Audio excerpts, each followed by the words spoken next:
for you, but you could not look around. Why can't we be friends? Why can't we be friends? Why can't we be friends? Why can't we be friends? I pay my money to the welfare line. I see you standing in it every time. Why can't we be friends? Why can't we be friends? Why can't we be friends? Why can't we be friends? The color of your skin don't matter to me. How? As long as we can live in harmony. Why can't we be friends? All right, Nostalgia Trappers, welcome to the return of the Nostalgia Trap live stream. Justin Rogers Cooper, you're bringing you out of your Nostalgia Trap live stream sabbatical. It's good to see you, man. How are you? I'm all right. It's good to see you too. I think the live streams are kind of a good annual tradition. Like Yeah. I like when we do our Calvin and Hobbes stuff, but we had a great live stream run. We have to always switch it up, so it's good to come back. Yeah, and I feel like I don't know if this is planned on our part, but we tend to start up the live streams when history seems to accelerate one way or the other.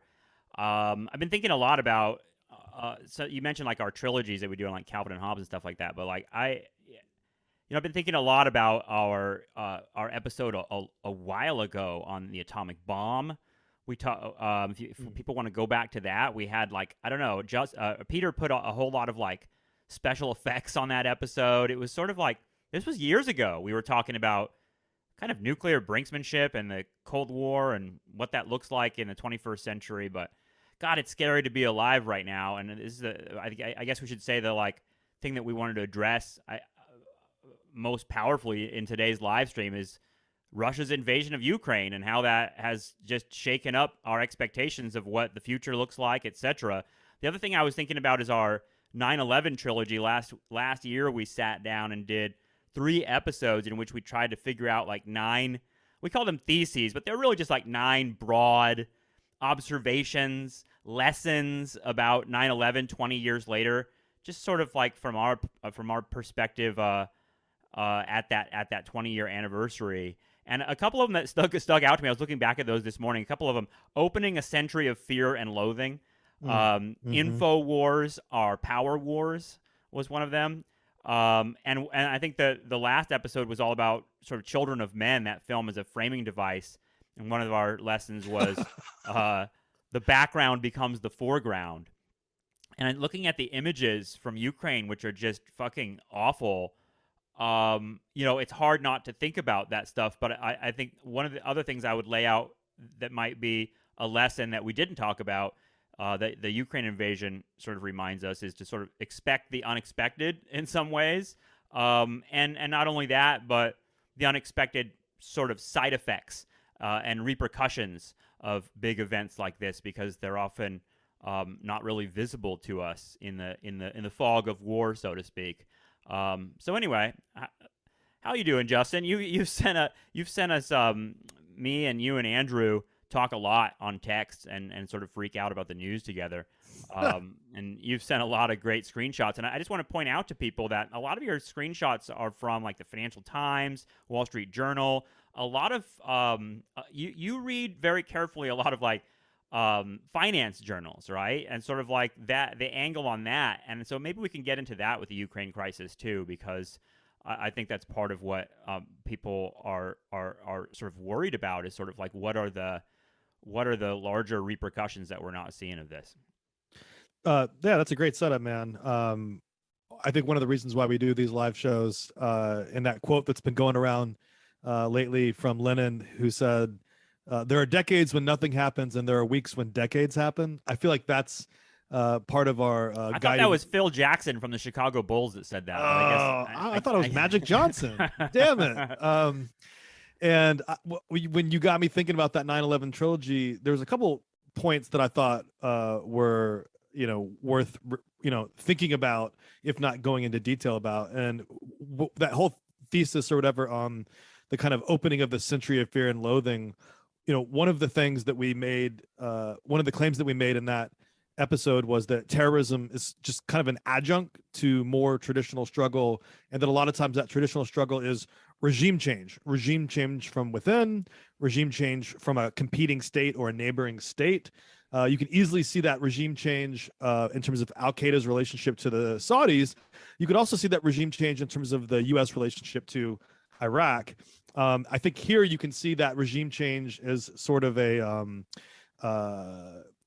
axis of competition in terms of Ukraine's relationship to Russia and the United States, or Russia and NATO, however you want to think about that. So this notion of regime change that drives mass migration, regime change that drives economic conflict, these are big themes that are in some ways continuations of the sort of era opened up by the 9/11 attacks.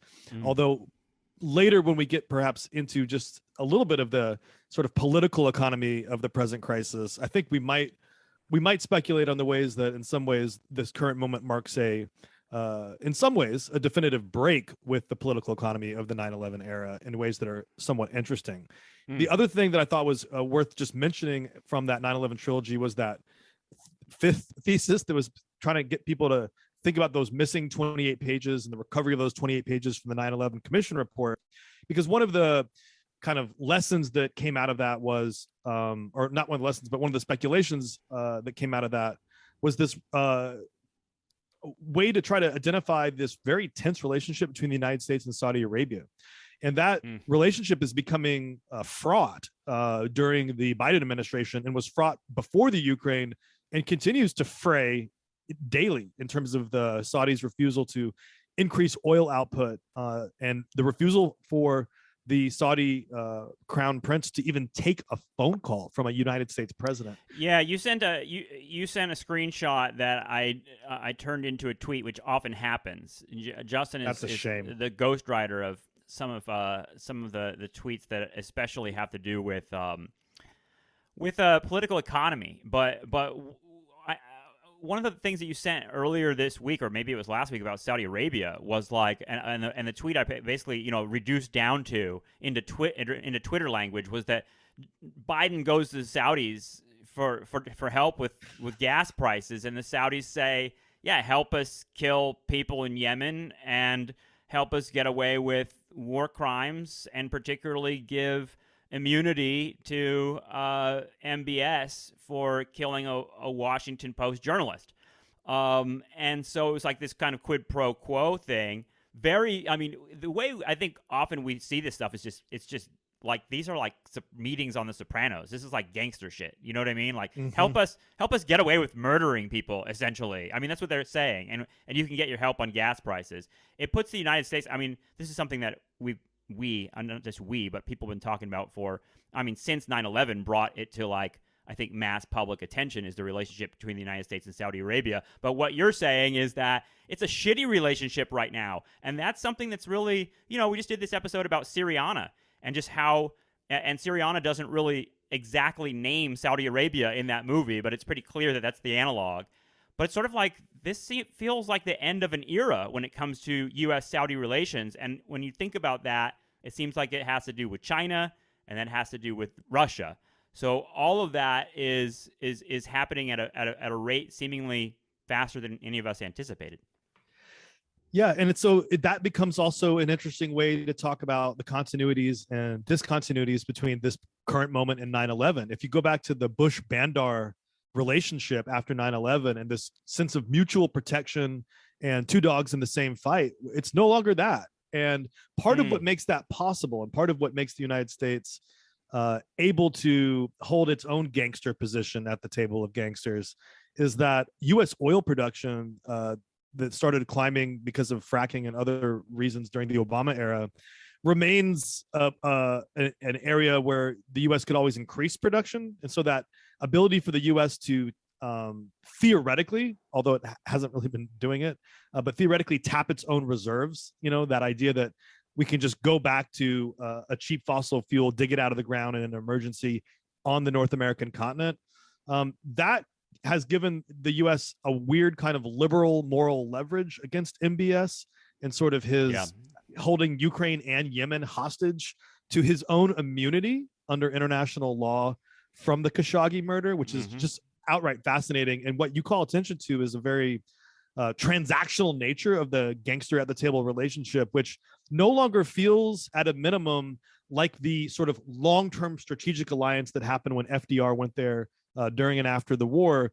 I guess during the war, to secure the U.S. and Saudi, oil relationship for the post-war era. So that's a long way to say whatever else we might want to say about the relationship of the present crisis to 9/11 and the U.S. and Saudis. It's a long way to say that's only one of a number of fractures in the sort of world system, if you will, that are kind of quickly pushing the tectonic plates that have been in place in some cases since 1945, in some cases since before that point, into new directions. I wasn't even going to bring up Saudi Arabia until this morning. There was news about Saudi Arabia trading oil without going off the U.S. dollar when it comes to oil and moving towards specifically with China, Chinese currency. Yeah, so I wasn't even going to bring that up, but maybe we can just start with like where the freakout began, which is sort of like, I don't know, there was this long lead up where the Biden administration was saying Russia's going to attack Ukraine. Russia's going to attack Ukraine. And people responded to that in a variety of ways. Some people were saying, oh, this is wag the dog. Biden's trying to like start a war or distract from domestic failures or something like that. I feel like people have a lot of like little scripts that activate at times like this that sort of help them try and figure out what the fuck is going on. But then Putin did, and Russia did invade Ukraine, and it's been with extraordinary violence, and it's been shocking to me, honestly. Maybe I shouldn't be shocked. We've lived through a lot of this sort of stuff, some of it coming from our own country. But Putin's belligerence and his sort of like defiant attitude and his sort of idea that his sort of like, I don't know, grim announcements that like we're gonna fucking do this, and anybody who tries to stop us is gonna get a nuke up their ass. It's like, Jesus Christ, man, fucking easy, dude. Like, we've been sitting on this atomic shit with the mutually assured destruction idea relatively stable for decades. Now we have psychopaths, nuclear-armed psychopaths who are going to do whatever the fuck they want. That, to me, is a terrifying reality. And a lot of people that are cynical would say, well, it's always psychopaths. Lyndon Johnson is a psychopath, et cetera, et cetera. But, I wasn't alive when Lyndon Johnson was president, and I'm alive right now when Putin is doing this insane shit. And I mean, I don't know what the psychology or the power play is, but it seems like it's the fact that he's done it. And that Russia has invaded Ukraine means that we all have to react to it one way or the other. The comparison with Johnson is very interesting because there are so many psychopaths that climb the seats of power, and we're kind of interested in that. That's something that's come up a lot. And totally. One of the, I think, distinctions to make between a psychopath that is still bound to institutions and even blocks within his or her own ruling class, they're still subject to other channels of power. Johnson was dislodged. He was dislodged from power in part because you might argue reactions to the Vietnam War. I'm not sure how definitive or decisive they were, but it's almost, I would pose the question, is it hard for us to imagine Johnson stepping down from power voluntarily, if not for some of the pressures of the anti-war movement that like kind of got to him? Yeah. So he was a psychopath that you were able to get to him. And the anti-war movement, as much as we are rightfully associating it with extreme forms of political repression, including the FBI and COINTELPRO, et cetera, at the same time, the social movements inside the United States kind of were significant insurgencies of the 1960s and 1970s.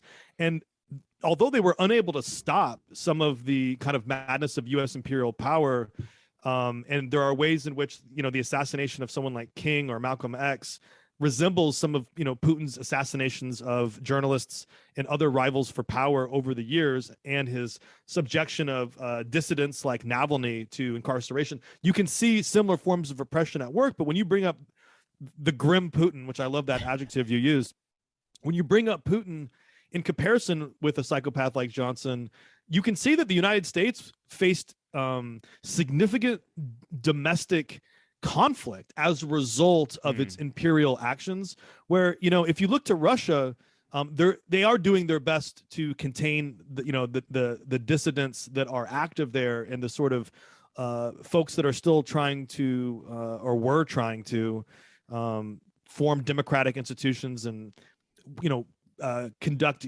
democratic practices in that country.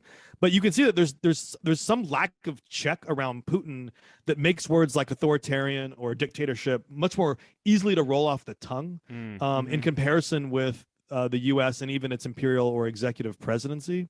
And so one thing that I would just draw a distinction to is, you know, here in this country, we're, you know, this isn't supposed to be a right-wing point either. Maybe it's a liberal point, but we can do what we're doing here. And we couldn't be doing this exact same thing in St. Petersburg. We would already be incarcerated in St. Petersburg. Those are two different interior definitions of an imperial state to me. And there are consequences for that. And I think it's worth preserving the differences as well as highlighting the similarities, especially at a moment when, in many cases, rightfully so, but especially in a moment when the reflexive script among so many is to kind of cast an equivalence between what's happening, and again, for some good reasons, but I think it is worth preserving the distinctions as well. Lots of good reasons. I think that's part. I mean, we can get to this partly why there's. I think, you know, the American sort of domestic political reaction is interesting, right? Because it seems like you have this sort of like the right and the left both expressing like a different kinds of skepticism about what's happening, and then this sort of like bipartisan you know, support Ukraine thing that's kind of everywhere. I don't know. Part of me is like, I don't want to read too much into where everyone is right now, because I feel like the chessboard is shaking up so quickly. But yeah, what else can we talk about with Ukraine, Justin? Because I mean, part of it, I brought up Putin to be like, well, you know, now all these actors have to react, and they can't react in necessarily the way we expect them to. Like, I mean, it's kind of amazing actually that liberals in America would be like, well, we should just do a no-fly zone over Ukraine, and so sort of like it quickly had to recognize what that means. Like what that would mean like going to war with Russia, and like that's insane. And that seems like I mean, even Biden said we're not going to do that. That would be World War III. So it seems like, you know, I think part of what we're doing right now is assessing what each big actor has to gain and lose by being involved in this crisis. The way that I would understand it, you know, and I think that probably the audience is familiar with everything we're saying here, and hopefully they get some value from hearing it recited to them. But I think, you know, a few key factors would be, number one, like, you know, when we think about the wormhole of the Polish-Ukrainian border, you know, I've spent time in Lublin. That's where my spouse is from. It's like a 90-minute drive from that border. I had fantasies of getting into Lviv and Ukraine before this point. I don't think those desires will be realized anytime soon, or at least I hope they won't be realized under circumstances outside of my control. You mean that you would envision yourself being drafted like the Tom Hanks character in Saving Private Ryan, where you're sort of like the older teacher guy that goes and... Yeah, or just suck through some sort of anal vortex that pulls me inside the cavity of the cadaver of the future. You know what I mean?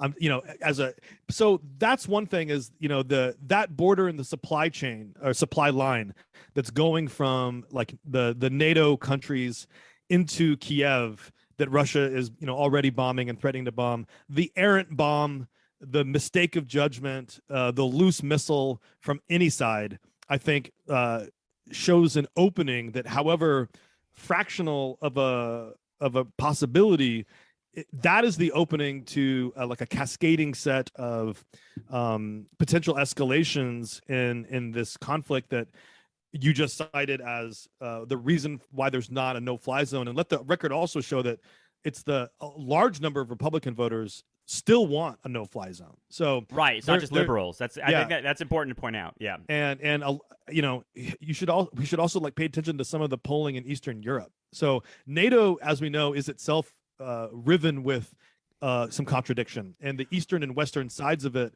are trying to create a balance and a balanced force to engage here.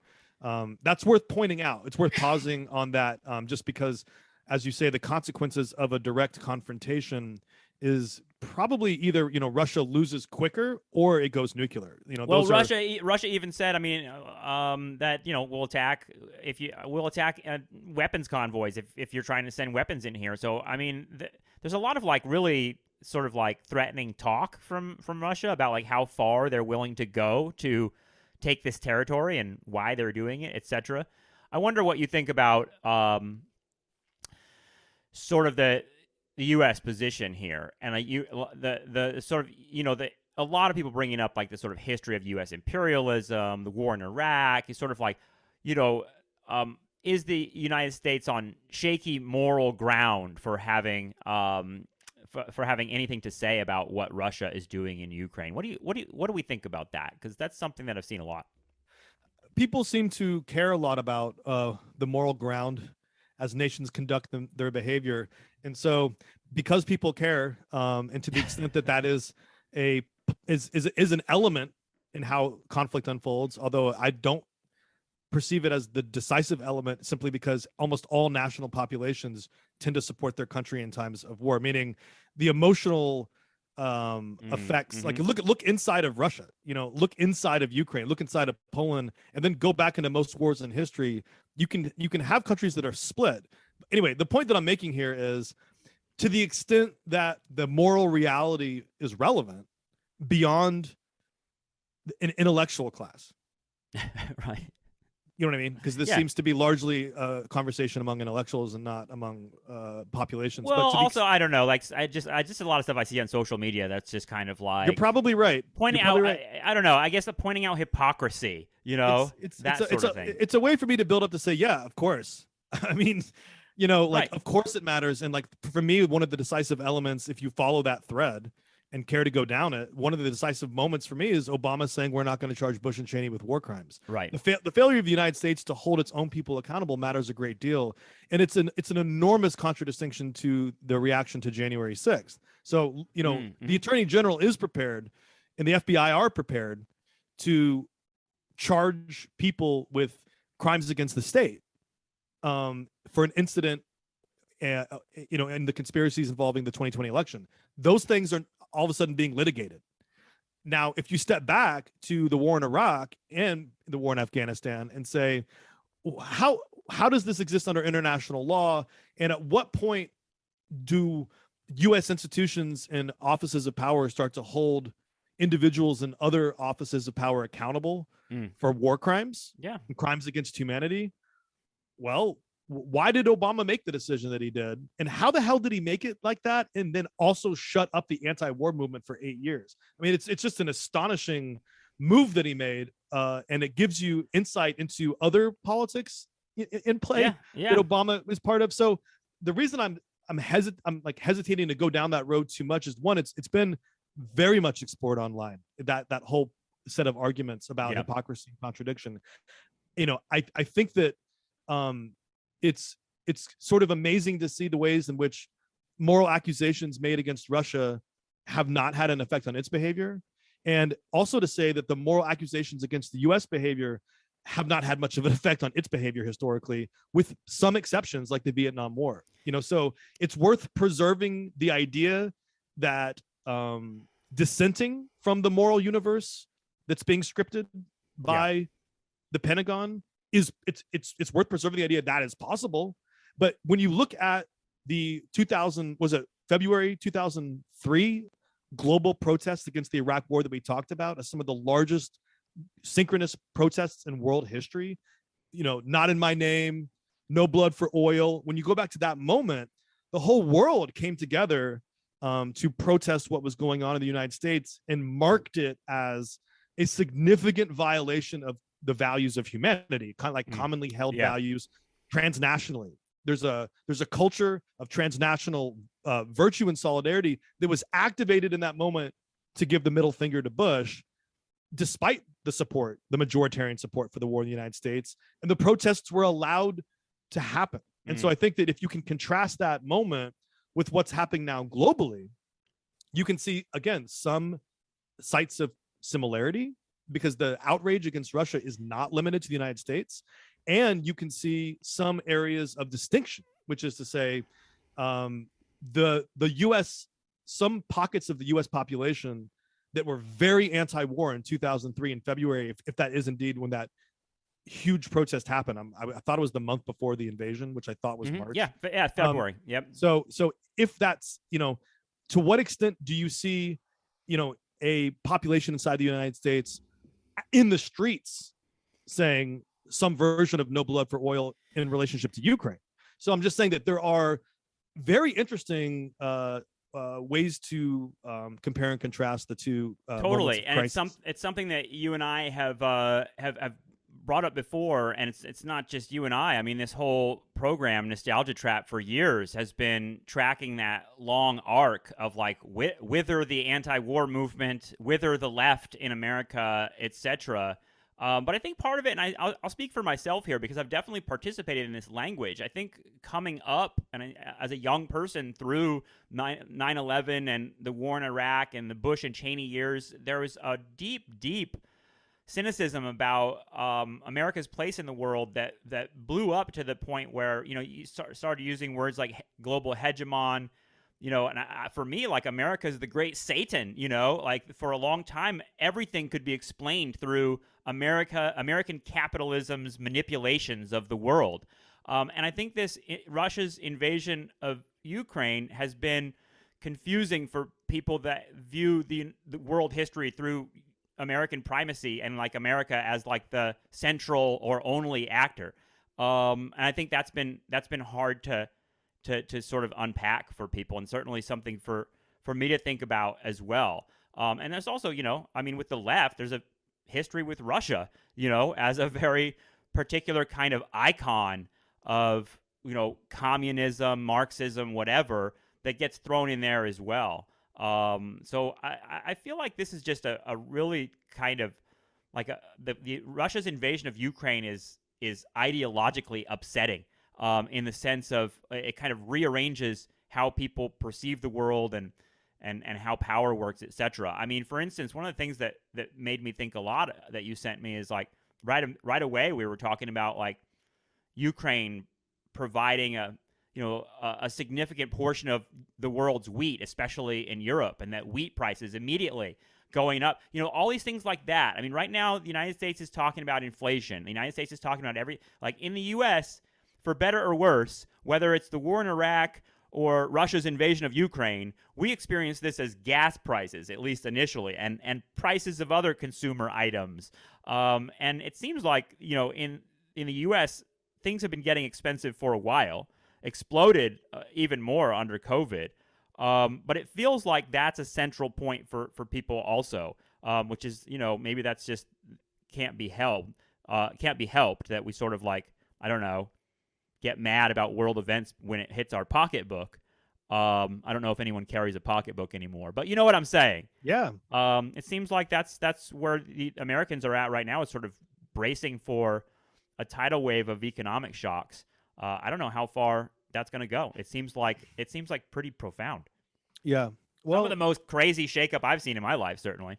Yeah, and I think one thing I would remind folks of as a way of maybe passing into some of the crazy data from the Wall Street Journal poll that I sent you guys last week, which I think is a nice little midpoint as we get further into this kind of economic side of the political economy discussion. But the last thing I just want to preserve about the kind of the Russian idea is that, Russia was involved in the Crimean War, and it really didn't go its way. And Russia was involved in the Russo-Japanese War, and it really didn't go its way. Russia was involved in World War I, and that was a factor in a little thing called the Bolshevik Revolution.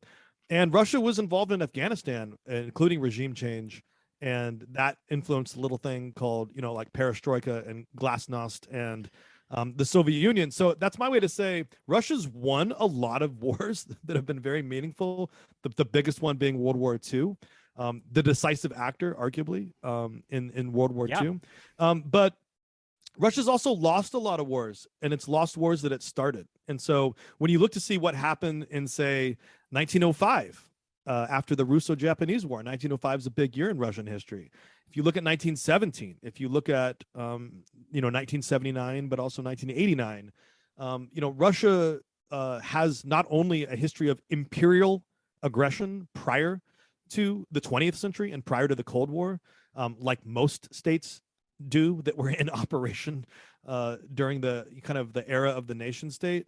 But Russia also has a track record of going through immense political shifts inside of itself after it loses wars, as well as after when it wins wars. And so, part of the kind of contradiction we've located in the United States, which is that we are always sort of in this active battle for our so-called rights against various forms of government oppression, including government oppression of the left in particular. Mm-hmm. But as we've sort of won and lost battles inside this country along those lines, it's very important to understand that Russia has been winning and losing its own battles, and its Democrats with a lowercase d and its socialists with a lowercase s have also been waging and winning and losing key battles inside that country. And they've been, I just want to say the losses that Russian Democrats have taken, both in terms of the Navalny movement, but in terms of opposition parties, in terms of, does anyone remember Pussy Riot at this point? Right. In terms of Jesus.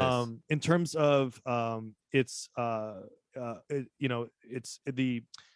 the ways that it's trying to manage its own authoritarian crises, but also the way that it's put down its own socialists, which it has done now. There are still socialists making their own statements inside of Russia. The way that Russia has dealt with its populations, but also the way that its populations have dealt with the state, these are ongoing projects on all sides. And so the kind of hegemony that we understand as in like an external projection of state power sometimes conceals the fragility in the contest being waged inside those very same states. And so that's another way to just kind of say that on this show, I think we've always been trying to imagine and gesture towards, at a minimum, acts of intellectual or emotional or other forms of political solidarity with the folks inside these states, and to not stereotype a whole nation as stereotypes of its right-wing actors,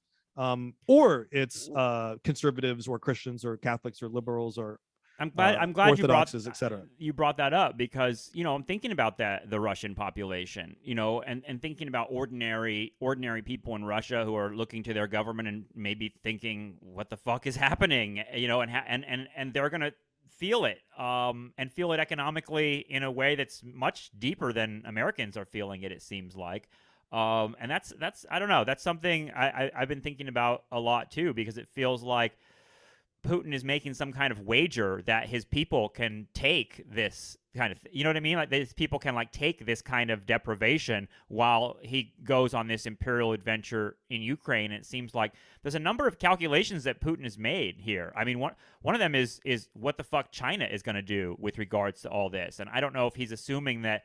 I mean, we have news now that Russia's seeking weapons from China, which to me tells me that one, Russia needs weapons, which is sort of interesting. And then China just being like what, are they gonna, I mean, it seems like they have a choice to make in some respect. Can you talk a little bit about China? Because I know that's a subject that that we talk about a lot with regards to its relationship to the American economy. I mean, Elon Musk throwing his fucking 2 cents in there. China's also going through their sort of COVID-0 thing right now. And it seems like, I don't know, it feels like China is the question mark in a lot of ways, in a way that we maybe wouldn't have thought in a few weeks ago. I think the thing that it's worth noting, and I'm not going to spend that much time on it because we can pick up on this maybe in a future live stream. The thing that I think is just worth noting is the sort of baseline contradictions that everyone, including us, has pointed out for 30 years, which is China's entrance into the WTO and the sort of basic odd integration of China into global capitalism that started with, the 1978, is it Deng Xiaoping sort of bringing in the free trade or, new economic zones into play with U.S. and other Western corporations. That this basic contradiction of like, here's Elon Musk, the libertarian capitalist who does tons of business with a communist party. These basic contradictions, they are sites of tremors and conflict, and the resolution or the negation of the negation, like whatever dialectical vocabulary you want to use here, they do burst out. And like they are the things the things you recognize as bizarre are the very places where the tectonic plates of global order crack. And so in a case like this, one of China's, big concerns is, number one, they import food and energy. They cannot grow enough of their own food to feed their own population, at least in today's instantiation of it. And number two, they have to import energy. They're the world's largest oil importer. They're going to make their own deals with Russia based on that alone, very similar to the historic deals the U.S. has made with the Saudis, meaning you're willing to tolerate a lot of bad behavior from a client state if that client state is a key supporter of inputs to your own economy. That's a point I wanted to get out today. That if I could just pause right there, because it's something you've put very well on our text together, Justin, which is sort of like imperialism as a sort of gang of states that all are getting things. When to continue our gangster analogy, but that's a very American way of thinking about it. It's sort of like the world right. the world of crime and organized crime is very much like capitalism, and we have a whole set of literature and movies to think about those issues there. But and so that's the language I have, in some ways. But yeah, I thinking about America as a global hegemon, it's sort of like, yeah, okay, we've got a lot of power and we've got a huge military and economic power, etc. But the other states are doing their thing too, and sort of like using us, sometimes like forcing us to support them and doing all sorts of shitty things. And it seems like there's sort of like gangs of states. I mean, I know we're talking about like Axis and allies sort of thing. So it should be, obvious that this is how it works. But it seems like that sort of like, when things shake up like this and you're not sure which state is going to go which way, these are the final episodes of the HBO season, where they're doing like you're seeing like all the tension that's been built up in the first part of the season play out, and it's chaotic, and part of the exhilaration of it is because you don't know what's going to happen. Putin's invasion of Ukraine seems like it's one of those moments. Absolutely it is. And, if we put that emphasis on like interstate alliances and interstate rivalry, it always changes the picture. And it certainly, this is where I probably sounded like an asshole earlier, and I'll take that. But this is where if you step back from moral criticism and sort of try to understand the kind of the gaming aspects of, these conflicts, even if you're just speculating as non-experts, which is kind of what we're doing in that academic sense, like just people who are doing our own thing, just the nostalgia trap thing, you can come to sometimes different conclusions about what the next episode in the season is. So like you could watch this episode of the show and walk away thinking, what a bunch of assholes, which I've been guilty of when watching The Sopranos or something, right? Sure. But if you study the show and you say, what motivates these characters, and what are the external constraints on these characters, and what are the obstacles and what are the goals, all of a sudden you can start to project what could happen in the next episode. So those are two different methods. And so sometimes I get a little I become an asshole when I sort of step aside from the kind of the moral analysis, because although I'm in agreement with much of the moral analysis that takes place, it's not always productive for my own anxiety, because when I panic seeing some of these things, for any number of reasons, my own reaction is to try to anticipate what's coming next, because it gives me the illusion of control. And I'm very invested in the illusion of control. That's what kind of drives me to, be a part of this show. It does come off like like an asshole. I don't think so at all. Go ahead. One thing I want to say about the inside of the United States at this moment. This poll is probably not terribly exactly accurate, but I think it's probably accurate enough. And at the very least, it's grist for our mill. Right. And so This is a Wall Street Journal poll that like has been cited beyond the Wall Street Journal. It's got a margin of error, small sample size among Hispanics I've seen as one of the faults of the poll. So we'll take that for what it is. But just listen to these numbers, and I would love to get some of your reaction to it. Top issue is inflation, 50%. What's the first thing that comes to mind? Inflation. Okay, no surprise. But like that's a huge deal. Number two, what's the second most thing that comes out of people's mouth? Ukraine, 25%. Those are the top two issues in the United States in March of 2022. 63% disapprove of Biden on inflation. No surprise. 47% said the GOP was better able to handle it, and only 30% said the Democrats could handle it at all. So that's the midterm preview from this moment in time. Number two or three, who's better on the economy? GOP, 45 to 37. Aye. Okay, so think about what Republicans say they're going to do with the economy if they get power, and you can see that that's what people will be voting for. Who are you going to vote for Congress? 46% Republican, 41% Democrat. Okay, fine. Polls can change. But still, at this moment in time, in this first kind of 2 years of Biden or however long it's been, this is where we are. Okay, going forward. Do you approve of Biden in Russia? Yes, 50 to 44. Do you approve of Biden in Ukraine? Yes, 47 to 46. So what is it that you disapprove of? What do you want to happen? That's what I want to know. 46% do more. Only 35% say do less. And do more is implied no-fly zone. Now, of the Republicans, just Republicans, what should be going on with Ukraine? 61% of the Republicans say do more weapons, more supplies, possible no-fly zone. 55% of all voters say more aid to Ukraine, give more stuff to the Ukraine. Now, here's where it gets interesting, and I'm almost done, or more interesting to me. Some crazy shit. What's the biggest economic threat facing the United States? 73% say China. 3 out of 4. That's almost a super majority. Who's the biggest security threat to the United States? Not Russia, China. 52% say China before Russia. So the kind of way that Russia angles into China that you just mentioned before, that's on people's minds. So maybe that's why people are concerned about Ukraine. Yeah. Should we ban Russian oil? 79% say yes. 79%. Sanctions have majority popular support. Who would you vote for right now? It's completely even. 45 for Trump, 45 for Biden. It's a 2020 restaging. What a weird moment. Weird moment. Here's the last one. This is the one that, like, again, the margin of error could go either way, but here's the last data points, dude. Since 2020, the Republican Party has gained 9% among Hispanics. It's gained among African Americans. So here's a crazy statistic. Right now, among African Americans, 27% said they'll vote Republican in the next election period. 27. That's a huge high off a historic norm. And only 35% said they'd vote for a Democrat. Compared to previous polls, 55% of African Americans in the midterm would be like, yeah, I'm going to vote Democrat.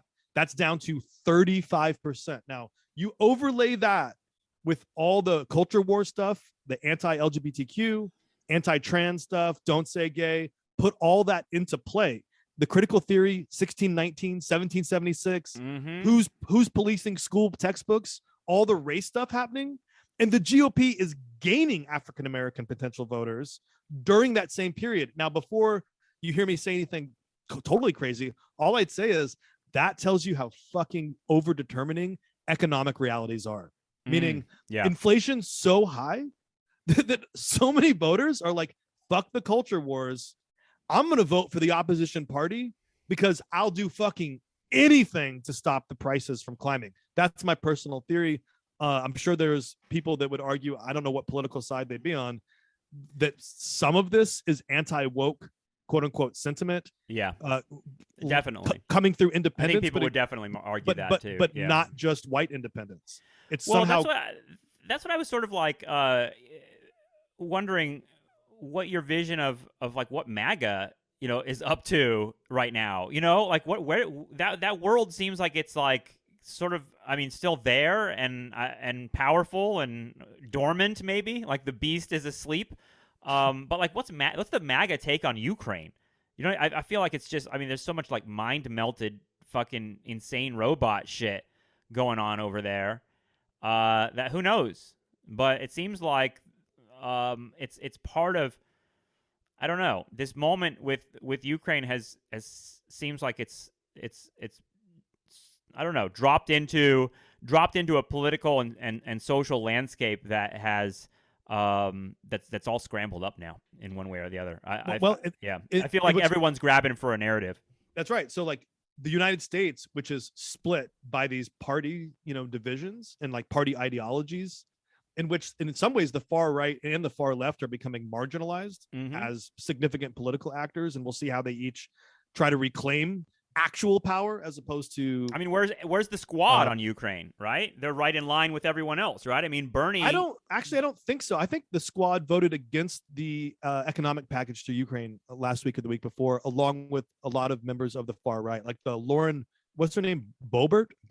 Yeah, right. Well, I think her and AOC both voted down. No shit. The aid package, which was not unanimously passed. I would love to get fact checked on that, because that's the way I was reading the voting roll.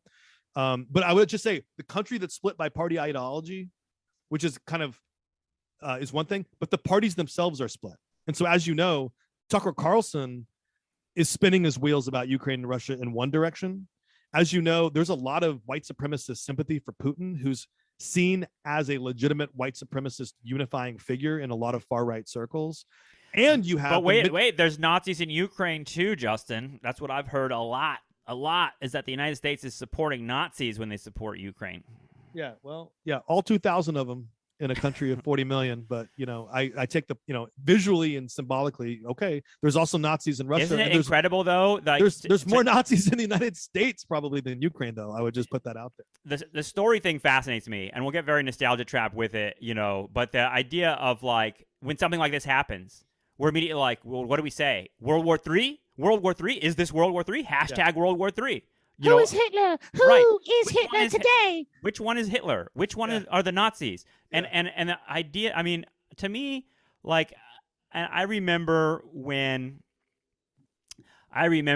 the 2016 election, and I remember when someone punched Richard Spencer, and it became a viral video of him getting punched, and then it became like a thing of like punch a Nazi, and I was kind of like, part of me was watching it and it was like, wow, like just in awe of like what American politics is, but also just sort of like, watch out with this, because to me, like the Nazi thing is just, it's such a way of just sort of like, okay, you just like, that guy's the Nazi? Okay, cool. Now I know who the good guys and bad guys are. Now I understand. In other words, it seems totally understandable and absolutely horrifying at the same time that people would grab onto analogies like that in order to like slot them into a comprehensible narrative, when instead, like, when you look at what's happening in the world right now, it might not be comprehensible. And that was another part of our 9/11 theses. One of them was reality is illegible. And part of that was because of all the factors we're talking about, then injected with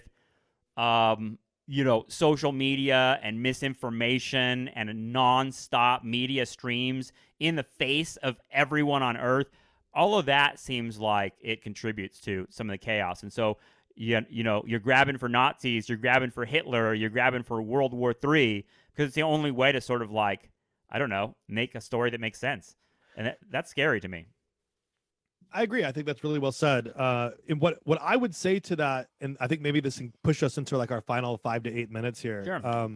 And I think this can look ahead to some of the themes that we'll probably continue to hit on, because they won't go away in coming weeks. Who knows? Who knows what what will happen in 2 weeks? Well, yeah, you're right. It'll be another decade tomorrow. So you're absolutely right.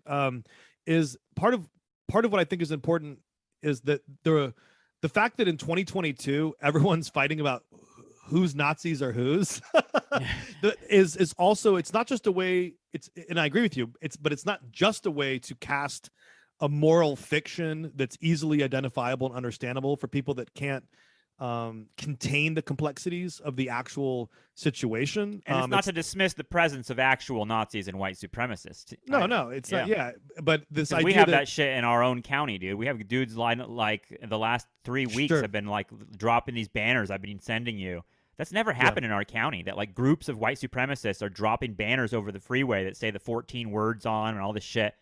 I mean, yeah, they're a small group and fuck them. But at the same time, it seems like it's one of those little, I don't know, side effects that we see popping up. Yeah. And what I think is interesting is, no one look at the wars that people are restaging, and look at the wars that don't have any political or cultural currency, or look at the, like, we reach for the Nazis in part because of film. We reach for the Nazis in part because it's been socially reproduced as a villain for decades. And where's all this energy about Ukraine? Where's it been about Africa forever? You know what I mean? Like we do bring that up. I mean, and I know that's back to the hypocrisy conversation and the moral conversation, but it's something we've thought about a lot on this program, is like, where is the outrage? Why is there so much political energy for this thing but not for this thing, which is just as fucking bad? There's that part of it, and I think that's going to be clouding our ability to move through this as well. In other words, the ghosts of American history are present in the way we talk about this shit, and maybe that's unavoidable. And I think that part of the reason why they are ghosts is because no matter what you want to say about culture and representation, there's still an underlying political economy that sort of continually reproduces a certain kind of political materialism, or I don't know what you want to call it. And so part of the reason why we keep talking about Nazis is because the world order still resembles and is the clear it is clearly tied to 1945. And so part of what I want to sort of suggest here is that there was a kind of a very clear trajectory in kind of global economy between 45 and 73, the first year, if I'm correct, of the oil shocks. And we went from, in 2016, with a lot of those analogies to the 1930s and sort of the fascist movement era. We went from a very 1930s heavy set of iconography into right now a 1970s set of iconography and references. So you almost never see the 30s referenced anymore except 1939, but you don't see 1929 or 33 referenced as much anymore. And that was also much more common during Occupy and in the wake of the last financial crisis in 07, 08. Now we're in this like 70s moment again. And part of what I'm connecting to about these bursts of like decade-isms. Yeah, you're talking about gas lines and those sorts of images. Is because is also because those are the key times when the world order is reconfigured in a certain way, and it's either reproduced or it mutates. And so, in some ways, 73 is a continuation of the alliances that were put in place in 45. You can see that with the U.S. and Saudi relationship. And you can see that even the United States dollar going off of gold and becoming like this free-floating currency that allows it to become the world's reserve currency, and oil's priced in dollars. These do incredible things for U.S. consumers, but also like it allows the United States to financialize its way out of the kind of deficit it was running as a result of the Vietnam War. And it sets up this new era of neoliberalism that, Harvey loves to highlight, and others, in terms of like the ascension of Thatcher and Reagan in the late 70s and early 80s, the kind of